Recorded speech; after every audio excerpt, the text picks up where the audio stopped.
आप सभी का हमारे YouTube channel Eklavya study centre में हार्दिक स्वागत है। मित्रों, हिंदी साहित्य पे चर्चा करने के लिए हमने इन कक्षाओं की श्रृंखला को शुरू किया है। आप सभी लोग मेरी इन कक्षाओं में शामिल होकर के भविष्य में आने वाली विविध परीक्षाओं में इसका लाभ ले सकते हैं, जैसे IAS, PCS, UGC net, TGT, PGT, Delhi अधीनस्थ केंद्रीय विद्यालय, नवोदय विद्यालय इत्यादि परीक्षाओं में यदि आप हिंदी साहित्य सब्जेक्ट से उसको देते हैं, तो वहाँ आप इससे काफ़ी लाभ ले सकते हैं। तो इस वीडियो को आप अंत तक अच्छे प्रकार देखने का प्रयास करिएगा, तभी आप अच्छी प्रकार से लाभान्वित हो सकेंगे। तो आज की इस चर्चा में हम लोग मैंने शामिल किया है हिंदी साहित्य के इतिहास की लेखन परंपरा। यानी हिंदी साहित्य के इतिहास के निर्माण में किन-किन लोगों का योगदान रहा, किन-किन ग्रंथों का योगदान रहा, जो कि हिंदी साहित्य की इतिहास की लेखन की परंपरा काफ़ी सुदीर्घ और व्यापक है, काफ़ी समृद्धशाली है, वैभवशाली है। इस परंपरा के यानी हिंदी साहित्य के इतिहास के निर्माण में किन-किन विद्वानों का और किन-किन ग्रंथों का महत्वपूर्ण योगदान रहा, इस पे आज हम इस कक्षा में चर्चा करेंगे। तो यदि हिंदी साहित्य के इतिहास लेखन की परंपरा पर व्यापक दृष्टि से विश्लेषण करते हैं, तो एक महत्वपूर्ण व्यक्ति का व्यक्तित्व उभर कर सामने आता है हिंदी साहित्य के पटल पर।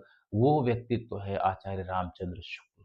इसीलिए हिंदी साहित्य के इतिहास लेखन की जो परंपरा है, उसको विविध विद्वानों ने आचार्य रामचंद्र शुक्ल को केंद्र में रखते हुए इस संपूर्ण परंपरा को 3 भागों में विभाजित किया है, जिसका पहला भाग है आचार्य रामचंद्र शुक्ल पूर्व हिंदी साहित्य इतिहास लेखन, दूसरा भाग है आचार्य रामचंद्र शुक्ल युगीन हिंदी साहित्य इतिहास लेखन और इसका तीसरा भाग है आचार्य रामचंद्र शुक्लोत्तर हिंदी साहित्य इतिहास लेखन।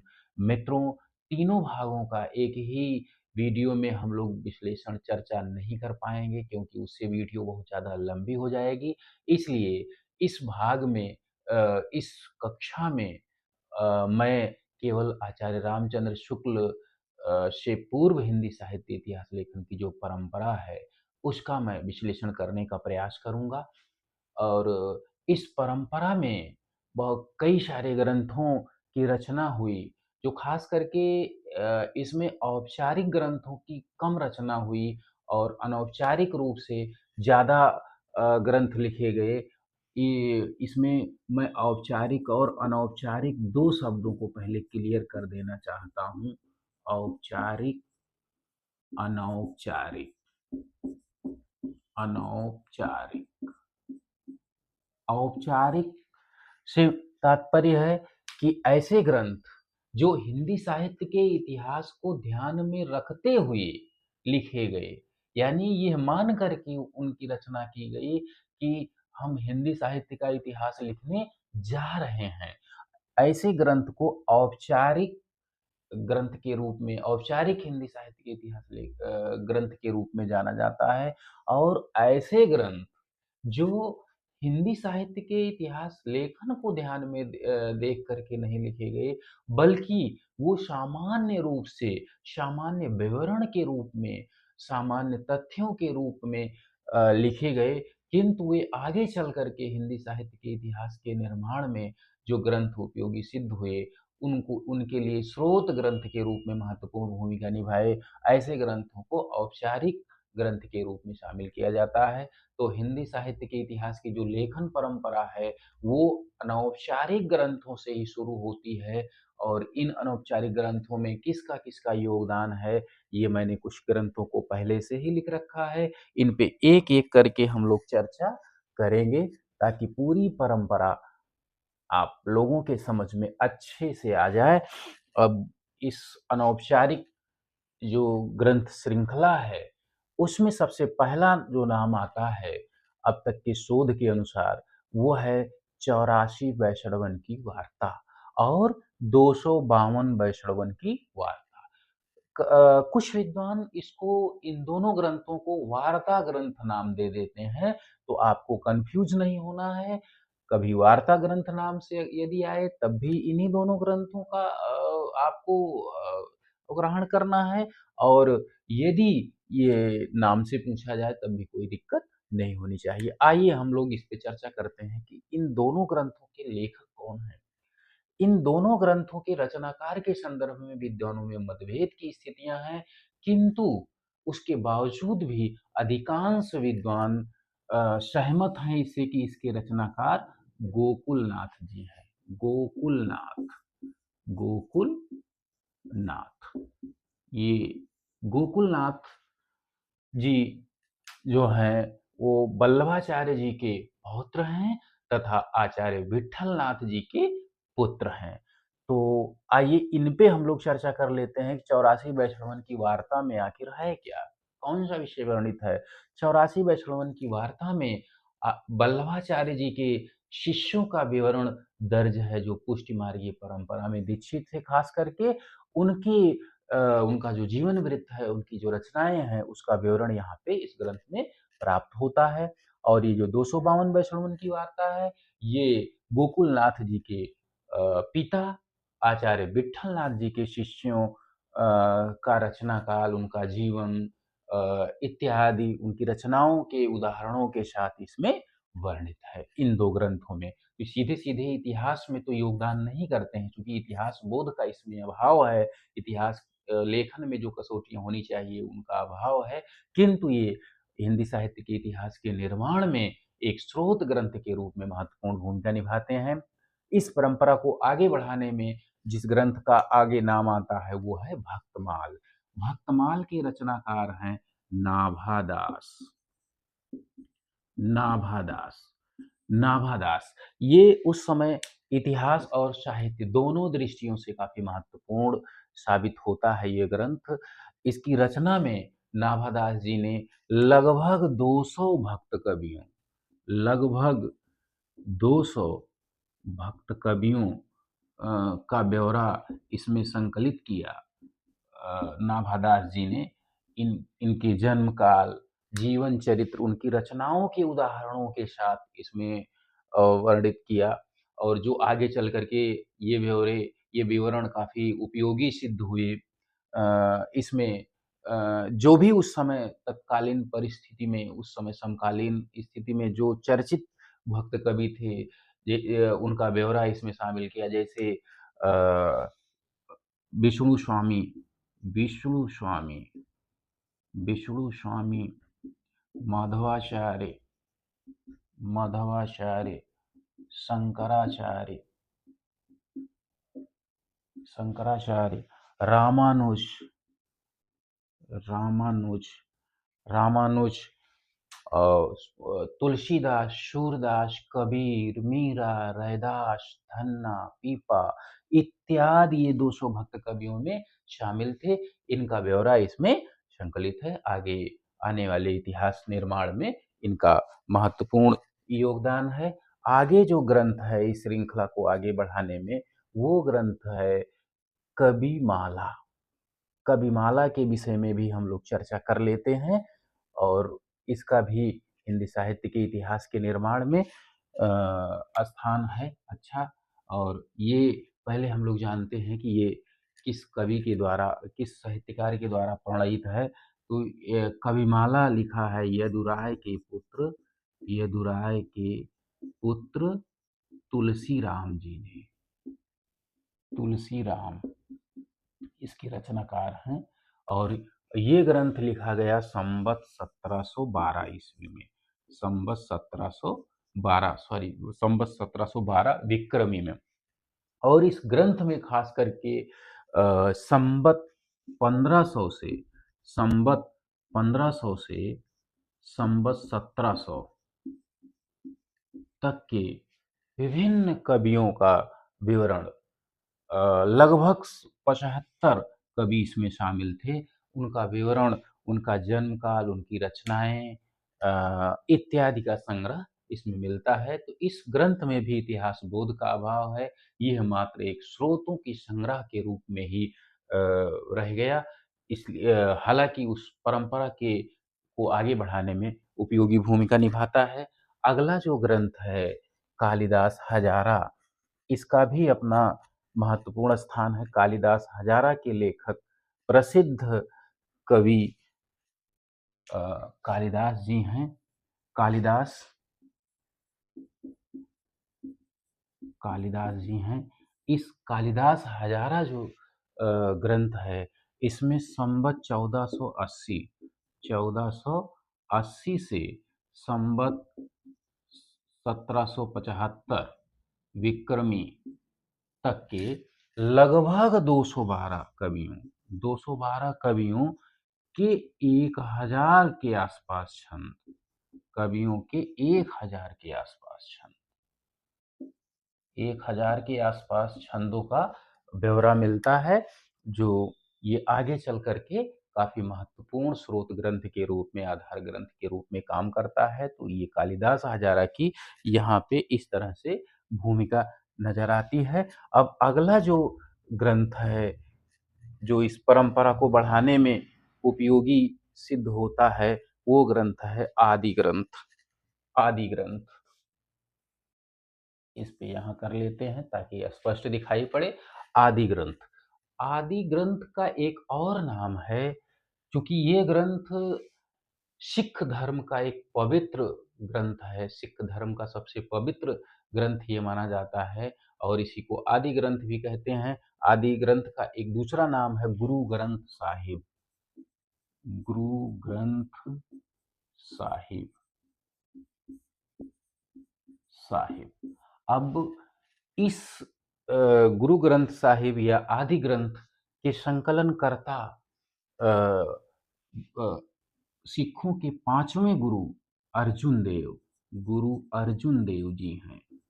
अर्जुन देव, इन्होंने इसका संकलन सन 1604 ईस्वी में किया। 1604 ईस्वी में इसका संकलन किया।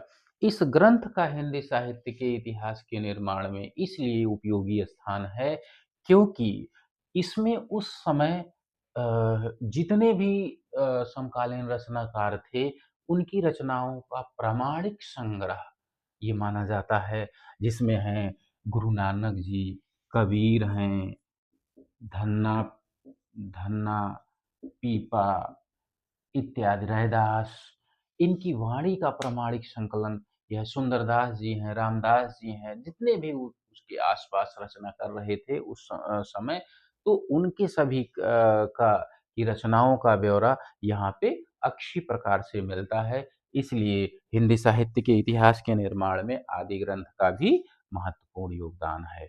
तो ये अनौपचारिक इतिहास लेखन की परंपरा के ग्रंथों का योगदान रहा है। अब आगे जो शुरू होता है, वो औपचारिक इतिहास लेखन की परंपरा शुरू होती है।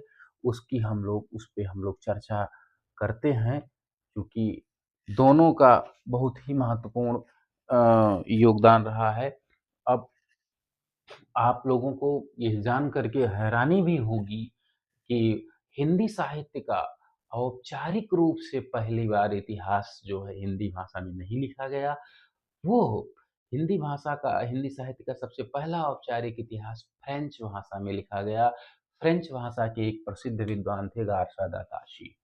गारसा दा ताशी गारसा दा ताशी इन्होंने सबसे पहली बार हिंदी साहित्य के इतिहास लिखने का औपचारिक रूप से प्रयास किया और इनके ग्रंथ का नाम मैं यहाँ लिख देता हूँ, बहुत महत्वपूर्ण है।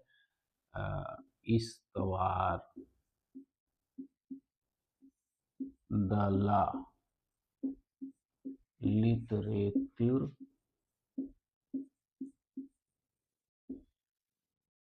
एंदुई हिंदुस्तानी। थोड़ा लंबा नाम है, लेकिन इसको आप लोग ध्यान में रखिएगा। बार-बार ये ग्रंथ विभिन्न परीक्षाओं में पूछा गया है। 2-4 बार इसका आप अभ्यास करेंगे तो बहुत सहज रूप से आपको याद हो जाएगा। ये ग्रंथ जो है वो फ्रेंच भाषा में ही लिखा गया है। फ्रेंच भाषा में लिखा गया। औपचारिक रूप से इन्होंने हिंदी साहित्य के इतिहास को लिखने का प्रयास किया। हालाँकि इसमें बहुत सारी आपत्तियाँ हैं। इसमें बहुत सारी सीमाएँ भी हैं, इसके बहुत सारे महत्व भी हैं। आगे हम लोग इस पे चर्चा करेंगे। तो ये इस्तवार दाला लिटरेतुर एंडो हिंदुस्तानी, इसको आप लोग ध्यान में रखिएगा। और ये बार-बार परीक्षाओं में पूछा गया है कि हिंदी साहित्य का इतिहास लिखने के लिए सबसे पहला औपचारिक प्रयास किस ग्रंथ में दिखता है, तो उसमें निसंकोच भाव से आप इसको इस्तवार दाला लिटरेतुर एंडो हिंदुस्तानी को लगा सकते हैं ऑब्जेक्टिव परीक्षाओं में। और लिखित रूप में अगर यदि आप लिख रहे हैं डिस्क्रिप्टिव में, तो उसमें आप इसका मेंशन कर सकते हैं। हालाँकि कुछ ऐसी सीमाएँ इसमें निहित हो गई कि हिंदी साहित्य का पहला इतिहास ग्रंथ इसको नहीं माना जा सकता है। आगे हम लोग इस पे चर्चा करेंगे। तो आइए हम लोग चर्चा करते हैं कि ये लिखा कब गया। ये 2 भागों में प्रकाशित हुआ और इसका पहला भाग जो है पहला भाग 1839 में, और दूसरा भाग जो प्रकाशित हुआ इसका, वो दूसरा भाग 1847 में। 1847 में एक इसका दूसरा संस्करण भी प्रकाशित हुआ, वो 1871 में प्रकाशित हुआ। और इस तीसरे संस्करण दूसरे संस्करण में इसको 3 भागों में विभाजित करके प्रस्तुत किया गया। अब आइए हम लोग ये देखते हैं कि इसमें आखिर कौन-कौन सा महत्व था, क्या महत्व था इसका। उसके बाद हम लोग समझेंगे कि क्या-क्या कमियाँ रह गई किसकी वजह से हम इसको पहला इतिहास ग्रंथ नहीं मान सकते।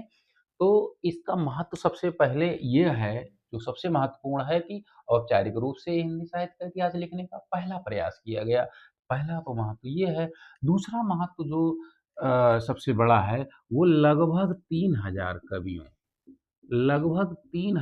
कवियों को इसमें शामिल किया गया। कवियों का विवरण इसमें इस ग्रंथ में शामिल किया गया, उनका जीवन वृत्त, उनकी रचनाओं इत्यादि का संग्रह इसमें प्रकाशित हुआ। ये महत्वपूर्ण दृष्टिकोण से इसमें रखा गया इन कवियों को, इसलिए इसका काफ़ी महत्व बढ़ जाता है। लेकिन कुछ ऐसी इसमें सीमाएँ हैं जिसकी वजह से हिंदी साहित्य का ये पहला इतिहास ग्रंथ मानने में विद्वानों को संकोच होता है और माना भी नहीं जाता है। तो उसमें उन सीमाओं पे हम लोग चर्चा कर लेते हैं। सीमाएँ कौन-कौन सी हैं? सीमाएँ जो हैं वो देखिए, सबसे पहली जो सीमा है कि कवियों का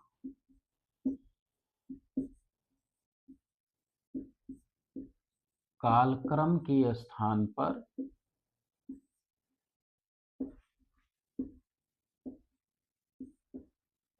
वर्णक्रम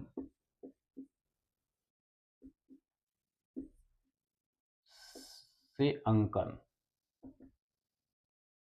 यानी जो जिन कवियों को शामिल किया गया, लगभग 3000 कवियों को, उनमें उनका जो व्यवस्थित क्रम किया गया वो कालक्रम नहीं, वर्णक्रम के स्थान पर, वो भी अंग्रेजी वर्णक्रम।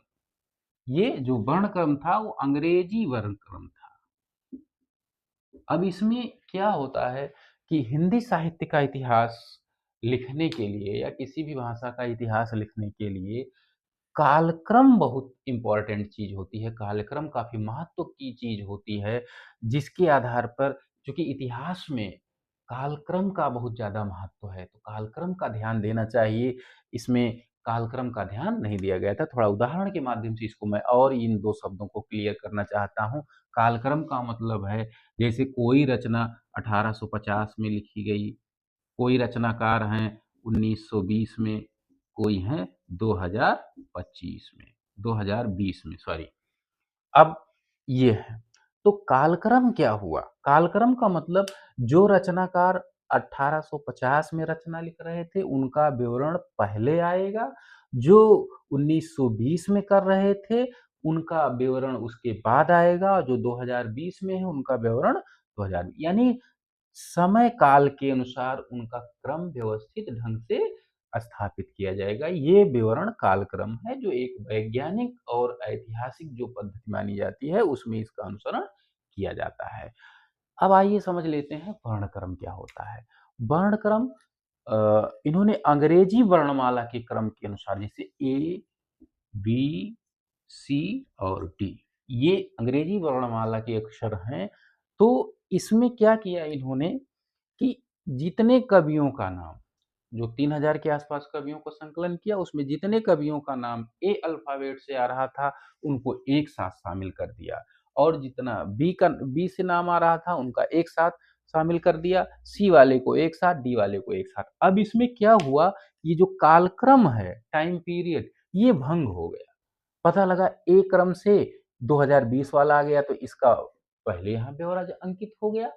तो जबकि इतिहास के लिए ये बड़ी कसौटी है, कालक्रम का बहुत ज़्यादा महत्व है, वर्णक्रम का नहीं। ये कमी इसमें हो गई एक बड़ी कि एक इतिहास ग्रंथ इसको मानने में इसीलिए संकोच होता है। शायद ये कालक्रम के स्थान पर रखा गया होता तो कुछ बात बनती कि ऐतिहासिक दृष्टि का। अब इसमें क्या हुआ कि पहले वाले बाद में आ गए, बाद वाले पहले आ गए, उसी में सब घाल-मेल हो गया। एक क्रमबद्धता जो ऐतिहासिक ग्रंथ की होनी चाहिए वो इसमें नहीं शामिल हो सकी।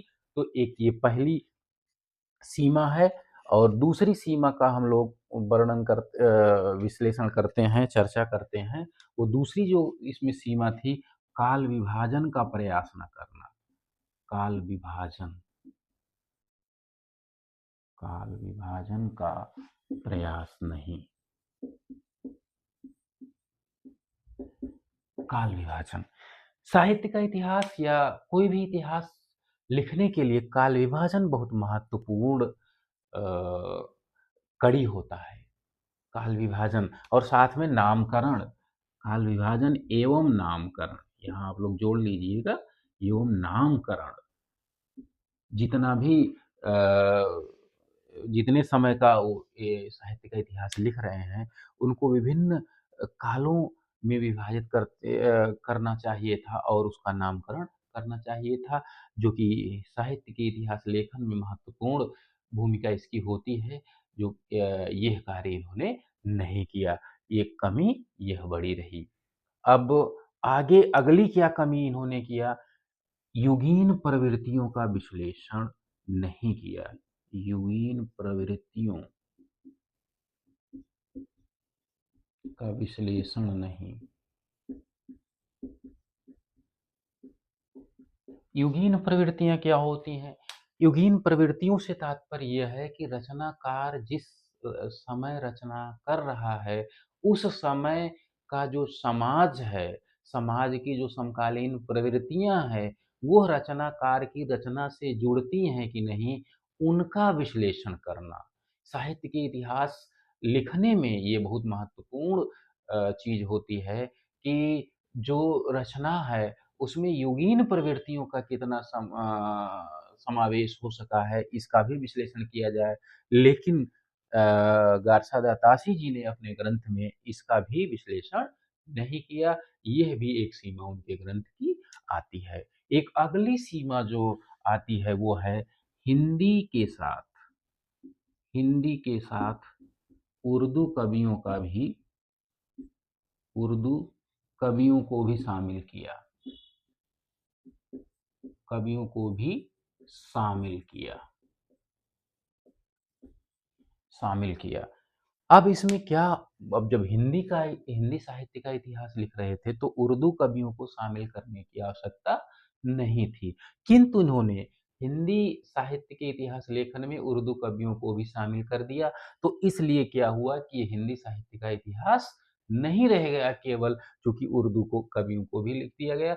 और कई सारे विद्वान इस पे आरोप भी लगाते हैं, केवल शामिल ही नहीं किया बल्कि उर्दू कवियों को हिंदी कवियों से ज्यादा महत्व दे दिया। तो इसलिए ये हिंदी साहित्य का पहला इतिहास ग्रंथ मानने में भी संकोच होता है। आगे अगली क्या इसकी सीमा इस ग्रंथ की रही, उसमें ये सीमा रही कि हिंदी साहित्य के साथ साथ इन्होंने अन्य विषयों को भी शामिल कर लिया, जैसे इतिहास है, विज्ञान है, गणित है, प्राणी शास्त्र है, दर्शन है, इन विषयों को भी शामिल कर लिया। अब समस्या ये हुई कि हिंदी साहित्य का इतिहास लिख रहे हैं, उसमें इतिहास को भी शामिल कर ले रहे हैं, विज्ञान को भी, गणित को, प्राणिशास्त्र को। इन्होंने इतिहास को व्यापक दृष्टिकोण से देखा। सही है, इन सारी चीज़ों का साहित्य पे प्रभाव पड़ता है, लेकिन केवल प्रभाव ही दिखाना उचित है, ये ना कि आप हिंदी साहित्य के साथ-साथ इन विषयों का भी उल्लेख करते चलिए। आप हिंदी साहित्य का इतिहास लिख रहे हैं, उसमें इतिहास का भी ब्यौरा लिख दे रहे हैं, गणित विज्ञान को भी शामिल कर दे रहे हैं, गणित को भी शामिल कर दे रहे हैं, इसलिए ये घाल-मेल की स्थिति हो गई। वो हिंदी साहित्य का इतिहास केवल नहीं रह गया, उसमें विभिन्न विषयों को समाहित कर लिया गया और हिंदी साहित्य का इतिहास उसमें हाशिए पर चला आया। इसलिए ये सारी जो सीमाएँ हैं, इन सीमाओं के कारण विभिन्न विद्वान जो है इस ग्रंथ पर आपत्तियाँ दर्ज करते हैं कि ये हिंदी साहित्य का पहला इतिहास ग्रंथ नहीं माना जा सकता और वास्तव में ये जो-जो हिंदी साहित्य के इतिहास की कसौटियाँ, ऐतिहासिक कसौटियाँ हो सकती हैं, उन पे ये पूर्णतः खरा नहीं उतरता है, हम लोगों ने चर्चा कर ली। तो इसलिए इसको हिंदी साहित्य के इतिहास का पहला ग्रंथ नहीं मान सकते। हालाँकि औपचारिक रूप से जो पहला प्रयास है, उसको मानने में कोई दिक्कत नहीं है। आगे इस कड़ी को आगे बढ़ाने में, इस श्रृंखला को आगे बढ़ाने में जिस ग्रंथ का योगदान है, एक महत्वपूर्ण विद्वान हैं, उनका हम लोग चर्चा करते हैं। इस श्रृंखला को आगे बढ़ाने में जो औपचारिक इतिहास लेखन की परंपरा शुरू हुई है, उसको अ, उनका नाम है मौलवी करीमुद्दीन। मौलवी करीमुद्दीन, मौलवी करीमुद्दीन। इनका इतिहास ग्रंथ है तज़किरा तज़किरा ई सुअराई हिंदी। तज़किरा ई सुअराई हिंदी। ये जो ग्रंथ है तज़किरा ई सुअराई हिंदी, इनका मौलवी करीमुद्दीन का ये सन 1848 में प्रकाशित हुआ। सन 1848 में प्रकाशित हुआ और इसका प्रकाशन दिल्ली कॉलेज से हुआ। दिल्ली कॉलेज से हुआ। इस ग्रंथ में तथ्यात्मकता तो है, लेकिन इसमें भी इतिहास बोध का अभाव है। जितने कवियों को, साहित्यकारों को इसमें शामिल किया गया, एक अच्छा प्रयास इसमें किया गया कि वर्णक्रम के स्थान पर इसमें कालक्रम के आधार पर विवरण दर्ज करने का प्रयास किया गया। कालक्रम को आधार बनाया गया। जो कवियों का ब्यौरा दर्ज किया, उसमें कालक्रम को आधार बनाया। ये इस ग्रंथ की एक बेहतर खूबी रही, इस परंपरा को आगे बढ़ाने में। अब हम लोग इस श्रृंखला के अगले ग्रंथ की चर्चा करते हैं। वो एक प्रसिद्ध विद्वान हैं शिव सिंह सेंगर जी, उनका ग्रंथ आता है अगली श्रृंखला के रूप में इसमें। शिव सिंह सेंगर, शिव सिंह सेंगर, इनके ग्रंथ का नाम है शिव सिंह सरोज। शिव सिंह सरोज, शिव सिंह सरोज। अब इस ग्रंथ की रचना इन्होंने 1883 में किया। 1883 में किया। इतिहास बोध का इस ग्रंथ में भी अभाव है, क्योंकि इतिहास साहित्य के इतिहास लेखन के लिए जो कसौटियाँ होनी चाहिए, जो पैमाने होने चाहिए, जो प्रतिमान होने चाहिए, उस पे ये ग्रंथ खरा नहीं उतरता है। किंतु एक स्रोत ग्रंथ के रूप में जो इतिहास निर्माण में योगदान करता है, उसमें इसका महत्वपूर्ण योगदान है। इस ग्रंथ का महत्व ये है कि लगभग 1000 कवियों का विवरण इसमें संकलित है, कवियों का विवरण इसमें संकलित है, उनकी रचनाओं के उदाहरणों के साथ वो संकलित है, जो आगे आने वाले इतिहास के निर्माण में इसकी महत्वपूर्ण भूमिका रहती है। अब अगला जो हम चर्चा करने जा रहे हैं इस श्रृंखला को आगे बढ़ाने में, वो हिंदी साहित्य के इतिहास के निर्माण में काफ़ी महत्वपूर्ण, काफ़ी उपयोगी भूमिका उस ग्रंथ की रही है। और वो अंग्रेजी भाषा के विद्वान थे George Grierson. George Grierson.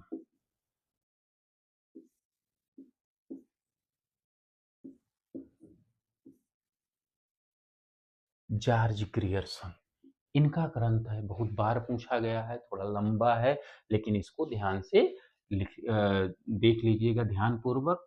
The modern vernacular literature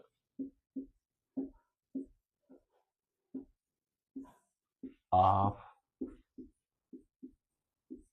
northern Hindustan.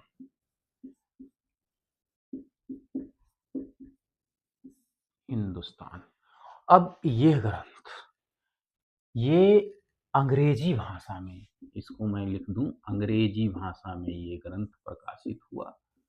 अंग्रेजी भाषा में ये ग्रंथ कई बार पूछा गया है परीक्षाओं में, विविध परीक्षाओं में। The modern vernacular literature of northern Hindustan के लेखक कौन है? George Grierson. सच्चे अर्थों में ये देखा जाए तो ये हिंदी साहित्य के इतिहास का पहला ग्रंथ माना जा सकता है, और अधिकांश विद्वान इसको निसंकोच भाव से मानते भी हैं।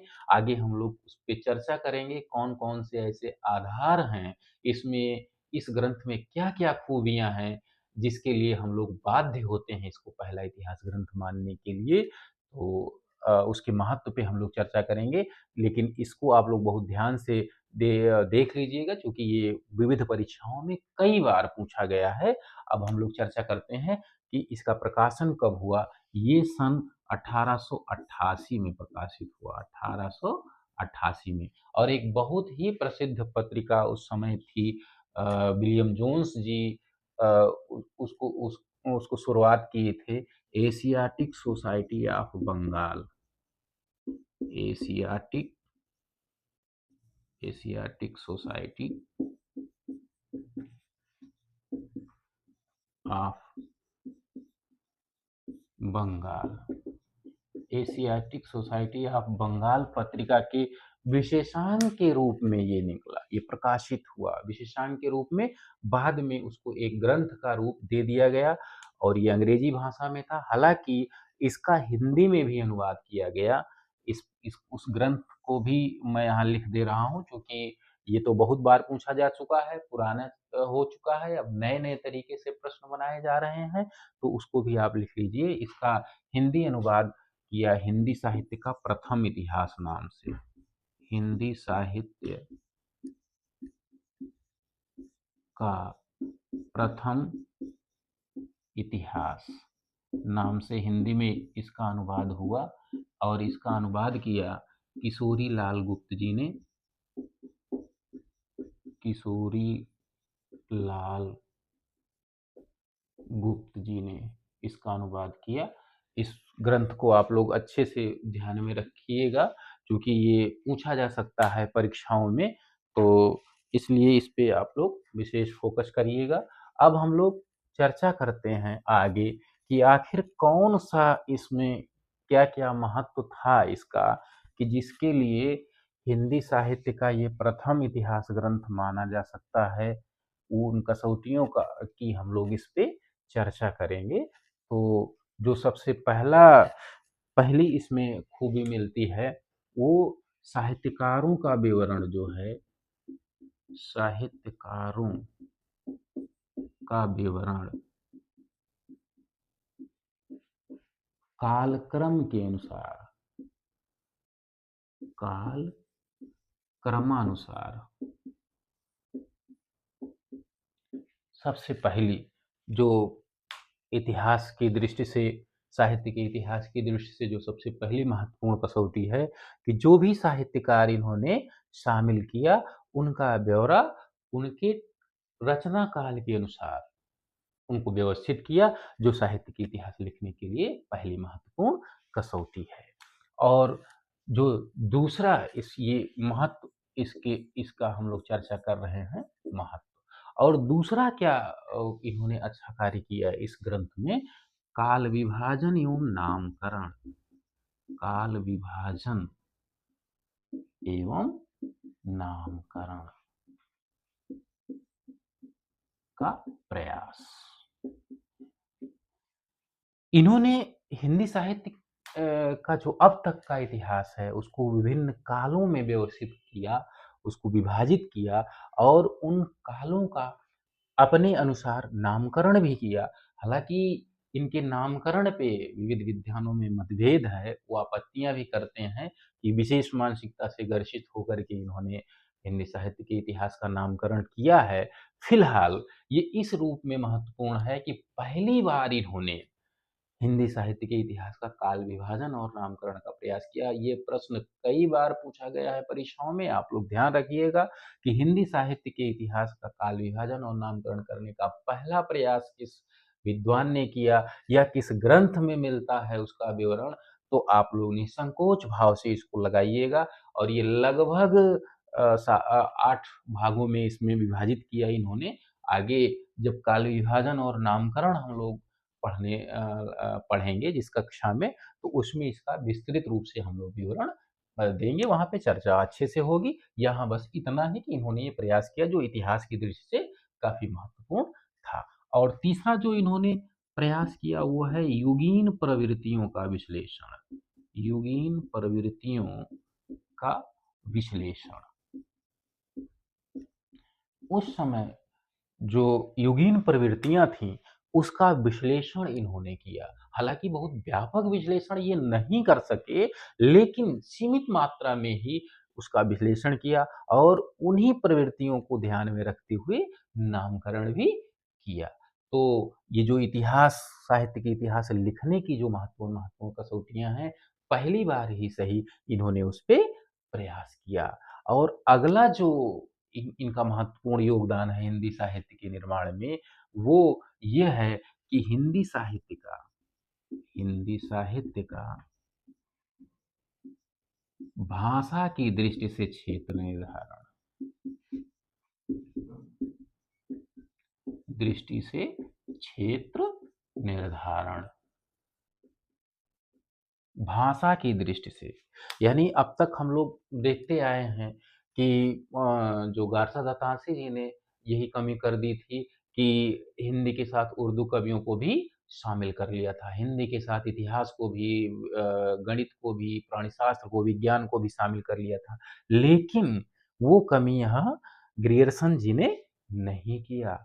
अब तक क्या होता था कि हिंदी साहित्य के साथ संस्कृत और प्राकृत साहित्य को भी शामिल कर लिया जाता था और अरबी फारसी परंपरा से युक्त जो उर्दू साहित्य होता था, उसको भी शामिल कर लिया जाता था। लेकिन इन्होंने एक महत्वपूर्ण काम ये किया कि हिंदी भाषा में जो साहित्य लिखा गया, उसको अलग कर दिया। उसमें ना तो संस्कृत और प्राकृत साहित्य को शामिल किया और ना ही अरबी फारसी परंपरा से युक्त उर्दू साहित्य को। तो ये जो निर्धारण किया, ये बहुत ही महत्वपूर्ण निर्धारण था कि हिंदी साहित्य की एक अलग परंपरा निर्धारित हो गई, स्वतंत्र परंपरा निर्धारित हो गई, जिससे वो विकसित होने का एक सुअवसर प्राप्त हुआ उसको। तो ये योगदान उनका काफ़ी सराहनीय रहा इस दृष्टिकोण से भी।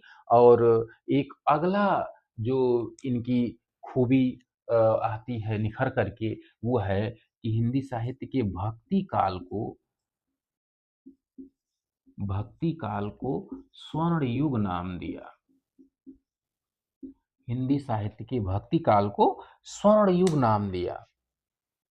भक्ति काल को स्वर्ण युग। और ये आज भी अधिकांश विद्वान या लगभग-लगभग सभी विद्वान इसको स्वर्ण युग मानने में कोई उनको दिक्कत नहीं होती है। और विभिन्न परीक्षाओं में कई बार पूछा गया है कि हिंदी साहित्य के भक्ति काल को स्वर्ण युग किसने कहा? जॉर्ज ग्रियर्सन ने।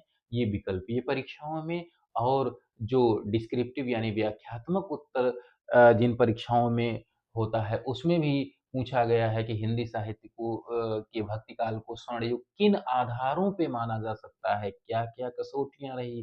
क्या-क्या प्रतिमान थे जिनके आधार पे भक्ति काल को स्वर्ण युग कह दिया गया? उसको बार-बार पूछा गया है, कई बार निबंध भी इस पे पूछा गया है। तो इसलिए आप लोग इस पे बहुत ध्यान से देखिएगा इसको, ताकि ये परीक्षाओं में आपको संकोच की स्थिति ना रहे। तो आप लोग देखते हैं, ये इतनी सारी खूबियाँ इनके ग्रंथ में थी, तो इसलिए इसको हिंदी साहित्य के इतिहास का पहला ग्रंथ माना जा सकता है और इसको मानने में दिक्कत भी नहीं होनी चाहिए। चूँकि साहित्य इतिहास लेखन के लिए जिन-जिन कसौटियों को होना चाहिए, वो उन-उन कसौटियों का इन्होंने व्यापक रूप से व्यापक रूप से क्या सीमित रूप में ही सही, शुरुआती रूप में ही सही, लेकिन ध्यान दिया उन चीज़ों पे, यही बहुत अच्छी बात है, जो आगे इसको व्यवस्थित करने में आचार्य रामचंद्र शुक्ल ने काफ़ी महत्वपूर्ण योगदान दिया, उसको हम लोग आगे की कक्षा में शामिल करेंगे। तो इस परंपरा को आगे बढ़ाने में एक और विद्वान समूह का महत्वपूर्ण योगदान है, उस पे भी हम लोग चर्चा कर लेते हैं। उनका भी इस इतिहास लेखन की परंपरा में योगदान महत्वपूर्ण रहा है।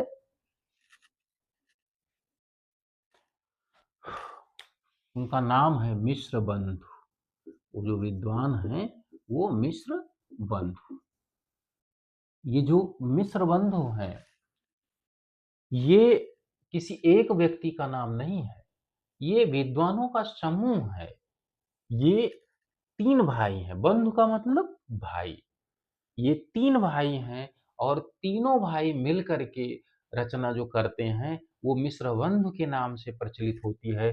कई बार उन तीनों भाइयों का नाम भी पूछा गया है, मैं लिख देता हूँ। तीनों भाइयों का नाम श्याम बिहारी मिश्र, श्याम बिहारी मिश्र,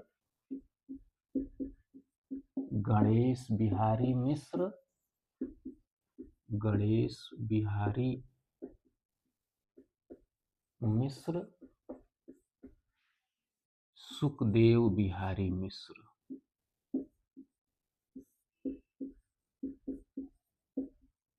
सुखदेव बिहारी मिश्र। कई बार ये विकल्पीय परीक्षाओं में बार-बार पूछा गया है कि इसमें से जैसे ये 3 नाम हैं, तीनों नाम से मिलता-जुलता एक आध नाम और दे देते हैं और पूछ लेते हैं, इसमें कौन मिश्र बंधुओं में शामिल नहीं है, या 3 अलग नाम इस तरह से दे देते हैं, एक इसमें से दे देते हैं और पूछते हैं कि इसमें से कौन मिश्र बंधुओं में शामिल है। तो इसको आप लोग अच्छे से ध्यान दे लीजिएगा इस पे, ताकि आने वाली परीक्षाओं में आपको कॉन्फिडेंस आपके अंदर रहे और अच्छी प्रकार से इसको आप लोग लगा सके। तो आइए हम लोग चर्चा करते हैं कि इनका इतिहास ग्रंथ कौन-सा था। इन्होंने लिखा मिश्र बंधुओं ने मिश्र बंधु विनोद नाम से ग्रंथ, मिश्र बंधु विनोद नाम से ग्रंथ लिखा और इसका प्रकाशन 4 भागों में होता है और इसमें जो पहला 3 भाग है, वो पहला 3 भाग यानी 3 भाग जो प्रकाशित हुए, वो 1913 में। 3 भाग 1913 में और चौथा भाग जो प्रकाशित हुआ, वो 1934 में। चौथा भाग 1934 में प्रकाशित हुआ। ये कई बार प्रकाशन तिथि भी पूछी गई है कि मिश्र बंधु विनोद की प्रकाशन तिथि क्या है? तो 1913, चूँकि अधिकांश भाग इसी में प्रकाशित हो गए, तो 1913 विकल्प में रहे, तो कन्फ्यूज़ नहीं होना, 1913 ही लगाना है, ठीक है? अब आइए हम लोग देखते हैं कि इस ग्रंथ का क्या योगदान है हिंदी साहित्य इतिहास की परंपरा निर्माण में। तो इसमें सबसे बड़ा योगदान उसका ये है कि इस ग्रंथ में लगभग 5000 कवियों का ब्यौरा, अब तक जितने भी ग्रंथ आए हैं, उसमें सबसे ज़्यादा कवियों का ब्यौरा इसमें शामिल किया गया। कवियों का विवरण, उनका जन्म, निवास, रचनाएँ, पूरा ब्यौरा अच्छे रूप से, और ये ब्यौरा काफ़ी प्रामाणिक भी है इस ब्यौरे को जो उन्होंने लिखा है यहाँ पे, क्योंकि आगे जो आचार्य रामचंद्र शुक्ल ने हिंदी साहित्य का इतिहास ग्रंथ अपना लिखा है, उन्होंने स्वयं स्वीकार किया है कि अधिकांश कवियों का काफ़ी कवियों का जो परिचयात्मक विवरण है, उसको मैंने मिश्र बंधु विनोद से ग्रहण किया है, तो इसलिए इसकी महत्ता काफ़ी सिद्ध होती है कि इसका इतिहास के निर्माण में कितना महत्वपूर्ण योगदान है इस ग्रंथ का। और अगला जो इसका महत्व है इस ग्रंथ का, काल विभाजन और नामकरण का प्रयास इन बंधुओं ने किया। काल विभाजन और नामकरण नामकरण काल विभाजन और नामकरण का प्रयास किया और इसमें लगभग 8 भागों में विभाजित किया। 8 भागों में विभाजित किया हिंदी साहित्य के इतिहास को और उसी के अनुसार इसका नामकरण भी किया। हालाँकि विभिन्न विद्वान अपने-अपने तरीके से उसको व्याख्यायित करते हैं, आपत्तियाँ भी दर्ज कराते हैं। तो फिलहाल इन्होंने यह प्रयास किया, ये बहुत महत्वपूर्ण प्रयास है। अब इसके आगे जो श्रृंखला होती है, वहाँ से शुरू होता है आचार्य रामचंद्र शुक्ल जी का साहित्य इतिहास लेखन। तो उसकी चर्चा हम लोग अगली कक्षा में करेंगे और आप लोगों से ये गुजारिश है कि मुझे उम्मीद है, पहले मैं उम्मीद ये करता हूँ कि आपको ये मेरी क्लास अच्छी लगी होगी और इसी के साथ-साथ गुजारिश भी है कि जो लोग अभी तक मेरा चैनल सब्सक्राइब नहीं किए हैं, वो सब्सक्राइब कर लें, क्योंकि हमारी आगे आने वाली वीडियो की श्रृंखलाएँ हैं, इससे आपको सहज रूप से प्राप्त होती रहेंगी और आप लोग लाभान्वित होते रहेंगे। आप लोग मुझे ध्यानपूर्वक सुनने और देखने के लिए धन्यवाद।